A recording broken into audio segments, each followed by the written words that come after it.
Capítulo 1. El pueblo que callaba a San Jerónimo de las Flores era un pueblo que respiraba silencio. Ubicado en un valle fértil, sus habitantes vivían bajo la sombra alargada de la hacienda Santa Elena, propiedad de la familia Mendoza desde hacía 4 generaciones. Don Rodrigo Mendoza, de 68 años, gobernaba con mano de hierro forrada en terciopelo. Sus hijos, Alejandro y Sofía, heredaron su ambición, pero no su discreción. A mi abuela Lucía, que creció allí, recordaba cómo empezaron las desapariciones. Primero fue Juan, el leñador. Me contaba mientras tejía en su mecedor. Un día, simplemente, no volvió del bosque. Luego, la joven Martina, que iba a casarse. La gente murmuraba, pero el miedo era más fuerte que la curiosidad.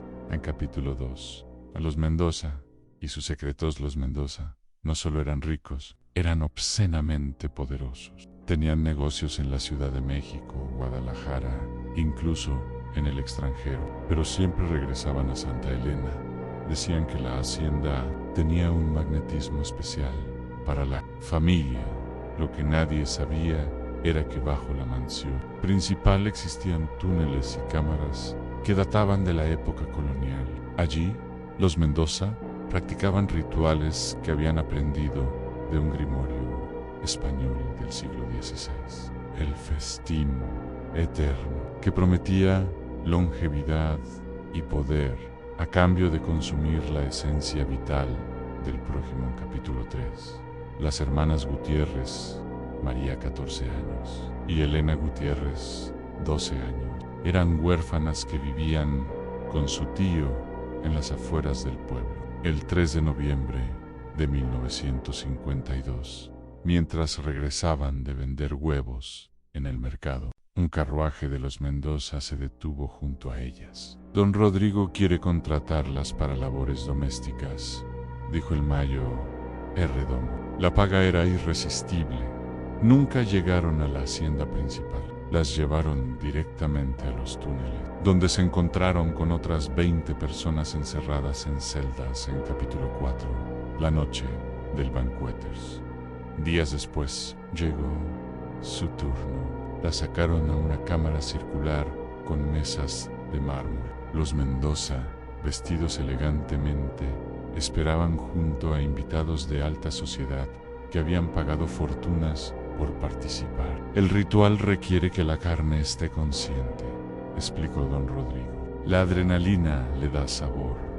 María, al ver que Alejandro Mendoza se acercaba a su hermana con un cuchillo ceremonial, reaccionó con una fuerza sobrehumana. Saltó sobre él y, en la lucha, le arrancó el ojo izquierdo con sus propias manos. En capítulo 5, el escape milagroso en el caos. Elena corrió por los túneles que su hermana le había señalado durante su encierro. Escaló por una salida de ventilación y emergió en los campos. A 3 kilómetros de la hacienda, encaminó toda la noche, escondiéndose cada vez que oía ruidos. Al amanecer, llegó a la carretera principal donde el trácaro Tomás Rodríguez transportaba chiles a Guadalajara. En capítulo 6, la verdad increíble, el hospital de Guadalajara. Los médicos documentaron 47 mordidas humanas en el cuerpo de Elena. Algunas mostraban dentaduras perfectas, otras irregularidades, como si diferentes personas la hubieran mordido sistemáticamente. El detective Ramírez, inicialmente escéptico, cambió de opinión cuando interrogó a Elena. Describió detalles que nadie podría inventar. Contaría después. El olor a incienso y cobre, los cantos en latín corrupto, los símbolos en las paredes. En capítulo 7, el poder se enfrenta al poder. Ramírez se topó con un muro de silencio. La policía local se negaba a investigar. El gobernador no estaba disponible. Fue entonces cuando contactó a don Alfonso Rivera, un industrial cuya hija había desaparecido cerca de San Jerónimo años atrás.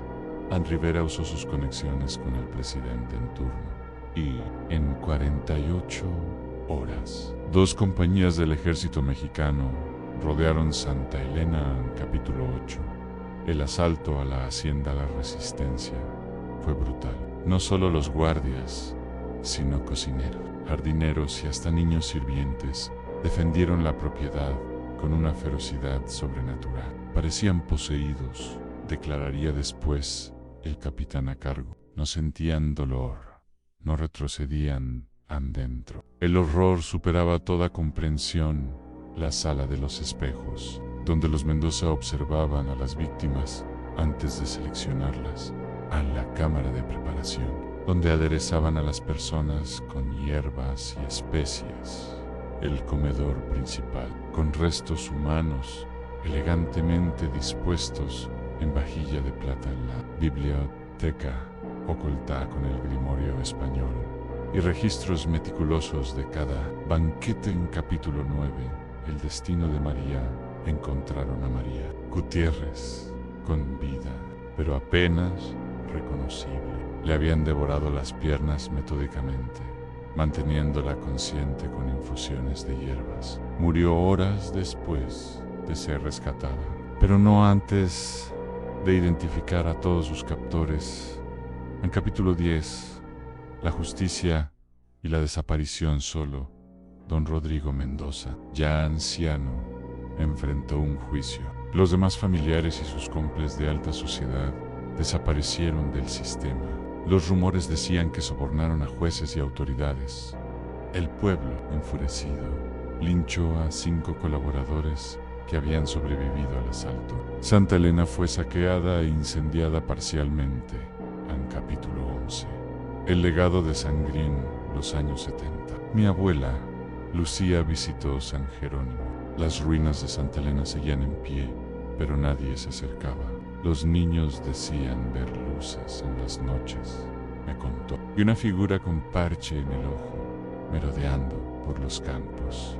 En los 90, un periodista investigó desapariciones similares en Sonora y encontró conexiones con los Mendoza. Para entonces, ya operaban bajo otros nombres, habiendo aprendido a ser más discretos. En epílogo, en la herencia del terror hoy. Santa Elena sigue en ruinas, pero su leyenda crece. Los ancianos del pueblo juran que en las noches de luna llena se escuchan cantos en latín desde los túneles colapsados, que las cosechas cerca de la hacienda tienen un sabor metálico, que los perros se niegan a acercarse al lugar y cada vez que leo sobre desapariciones inexplicables en pueblos remotos de México, me pregunto si los Mendoza, o familias como ellos, siguen practicando sus rituales, porque el hambre de poder, como descubrí a través de las historias de mi abuela, es el apetito más insaciable de todos. Por eso, cuando voy por carreteras rurales al anochecer y veo una hacienda abandonada, aprieto el acelerador, porque algunas puertas es mejor no saber qué hay detrás de ellas, y algunas familias es mejor no saber qué sirven en sus mesas.